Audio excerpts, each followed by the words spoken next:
The Reader's Faith. Nais ko pong sariwain ang paghahandog na ginawa ng lahing Israel. The offerings and the temple. Ang una pong naghandog sa Panginoon ay ang tao sa ika-4 na bilang, si Abel. Nang matapos po ang bahang gumunaw, ay nagtayo ng dambana si Noe upang kanyang ipagpasalamat sa Panginoon. Kumuha siya ng mga malilinis na hayop sa bakan, sa tupahan at maging sa mga ibon na sinunog bilang handog. Si Abraham ay nagtayo ng isang dambana upang ihandog si Isaac na bilang pagsubok sa kanya. Si Jacob ay nagtayo ng dambana sa Bethel. Sa paglabas ng Israel sa lupain ng Ehipto, ay naglingkod sila sa bundok upang doon maghain ng pagsamba sa Diyos at ng mga paghahandog. Iginawa nila ng santuaryo ang Panginoon para makatahan ang kaluwalhatian ng Diyos sa kanilang kalagitnaan. Pinamagitanan ng usok ng kamangyan upang huwag makita ng tao ang kaluwalhatian ng Panginoon. Sa tabernakulong iyon at santuaryo na iyon, nahandoon ang dambanang lupa na siyang handugan na gagampanan ng mga Israelita. Ang santuaryo po ay ipinagawa sa pamamagitan ni Moises, at sa paggawa nito ay kusang nabuhay ang loob ng lahing Israel, kaya't sila'y naghandog ng kusa ng pagtulong sa gawain, na ang ibinunga ng pananampalatayang ito ay higit sa kanilang inaasahan, kaya't sinansala na sa bandang huli ang pagtulong na kanilang ginagawa. Ito po ay isang santuaryo na kung tawagin natin portable, sapagkat ito'y nabubuhat saan man nila dalhin, hanggang sa dumating ang panahon ng katiwasayan kay David na hari, at nagpatayo siya ng isang templong ukol sa Panginoon, na ito po naman ay ibinagsak at giniba ng sakupin ng Babylonia sa pamamagitan ni Haring Nabucodonosor, ang tinatawag na templo. Muli lamang po itong naitayo doon sa panahon ni Propeta Hagay ng Haring si Dario. Kaya nga po, dito sa batas na tinatawag na paghahandog, ang ihahandog po ay manggagaling sa baka, sa kawan, at sa mga tupahan. Ang tutubusin po ng kanilang tinatawag na paghahandog ay ang kasalanan ng bayan, kasalanan ng pamunuan, kasalanan ng pangkaraniwang tao, kasalanan sa pagkakamali, at ang tinatawag na paghahandog sa kapayapaan. Maging ang paglilinis ng mga kababaihan, maging sa ketong, ay gumagawa ng paghahandog ng mga anumang bagay na kaukulan sa kanila. Kung ikaw'y may kaya, ang toro, ang kambing, hanggang sa inakay ng mga kalapati, maaari mong maihandog ng ayon sa iyong kaya. Ano pat paghahandog? Doon po sa Hebreo 9:22 ay tignan po ninyo ang tunay na kahulugan ng bagay na ito. At ayon sa kautusan ay halos masasabi kong lahat na ang mga bagay nililinis ng dugo, at maliban na sa pagkabuhos ng dugo ay walang kapatawaran. Yung pong paghahandog ng tinatawag na hayop, ng baka, ng ano paman, ng kambing, ng tupa, ng bato-bato, ng inakay ng kalapati, yun po ay nangangahulugan ng pagtubos ng sala. Yan po ang tunay na dahilan kaya sila'y naghahandog. Pero dumating po ang isang pagkakataon sa panahon ni Kristo at mga apostol na ang winika po dito sa 10:11 ng Ebreo ay ganito po ang sinasabi. At katotohanan, ang bawat saserdote na araw-araw ay nangangasiwa ng patayo at naghahandog ng madalas na gayon ding mga hain na hindi makaalis kailanpaman ng mga kasalanan. Tignan po ninyo yan.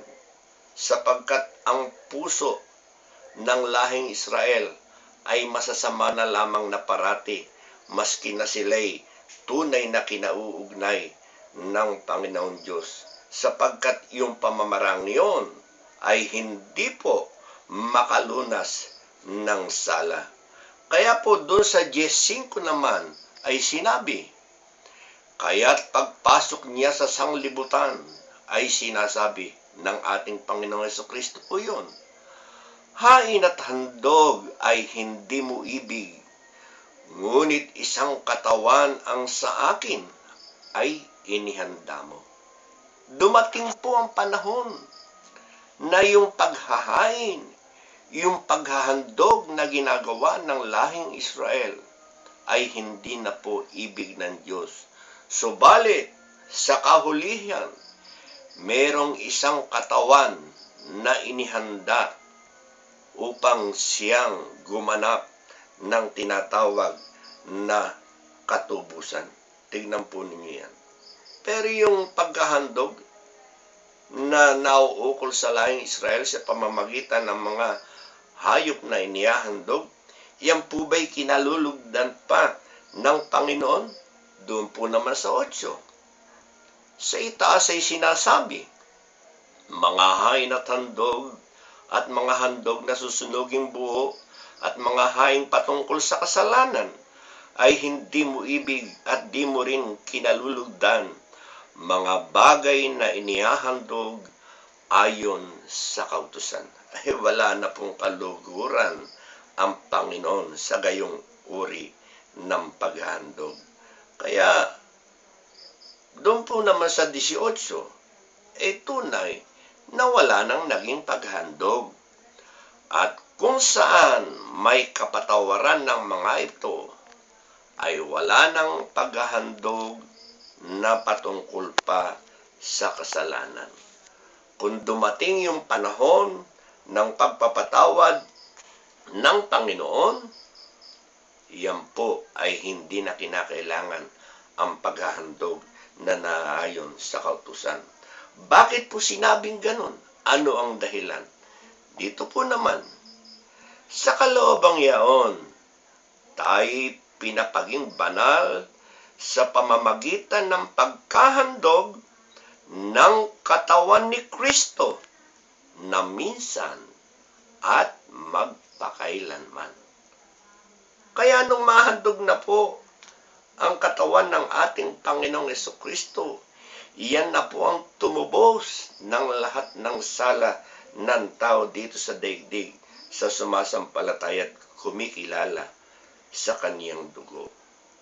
Kaya nga po, kung tayo maghahandog pa, matapos mahandog ang katawan ni Kristo, abay parang binabaliwala natin ang tinatawag na pagkahandog ng katawan ng ating Panginoong Jesucristo. Kung iyan po ay wala na sa ngayon, ano po ba ang po pwede nating maihandog ayon po sa pagtuturo ng kasulatan? Dito naman po, sa Ebreo pa rin ay ganito ang sinasabi.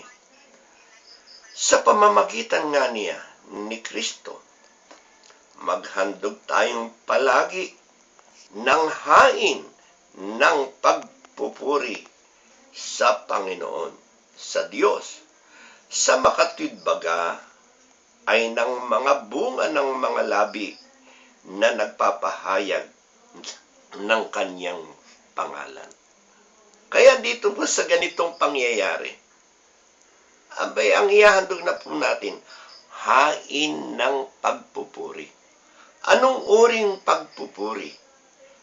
Na nagpapahayag ng kanyang dakilang pagliligtas. Yan po ang dapat nating gawin ngayon. Pero kung wala na ang tinatawag na paghahandog, ano naman po ang mangyayari doon sa templo na siyang handugan? Tignan po ninyo dito sa Hebreo 8:1 hanggang 2. Ang kinauwian nga ng mga bagay na aming sinasabi ay ito: mayroon tayong isang dakilang saserdote na nakaupo sa kanan ng luklukan sa karangalan ng mga langit, ministro ng santuario at sa tunay na tabernakulo na itinayo ng Panginoon, hindi ng tao. O, tignan niyo po, tabernakulong itinayo na ng Panginoon at hindi yung tabernakulong itatayo ng tao. Sa 9:11, ganun din ang sinasabi. Ngunit pagdating ni Kristo na dakilang saserdote ng mabubuting bagay na darating, sa pamamagitan ng lalong malaki at lalong sakdal na tabernakulo, na hindi gawa ng mga kamay, sa makatwidbagay hindi sa paglalang na ito. Sapagkat doon po sa 17:24 ng gawa, ang Diyos na gumawa ng langit at ng lupa, palibhas ay Panginoon ng langit at lupa, hindi tumatahan sa templong ginawa ng kamay. Nawari bagang siya nangangailangan ng anumang bagay, yayamang siya rin ang nagbigay ng buhay ng lahat ng hininga at ng lahat ng mga bagay. Hindi na po yan ang dapat nating pagkukulan, sapagkat tayo hindi dapat sa paningin doon lumalakad, kundi sa pamamagitan ng pananampalataya.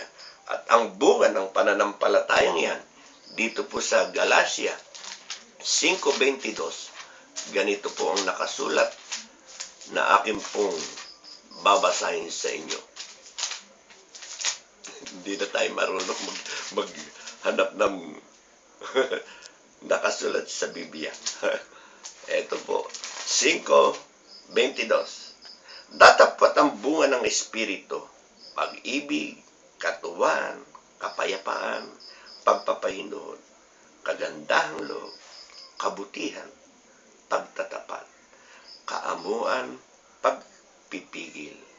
Ang Diyos na makapangyarihan ang pumatnubay sa ating lahat, magpakailan-kailanman. Magandang araw po.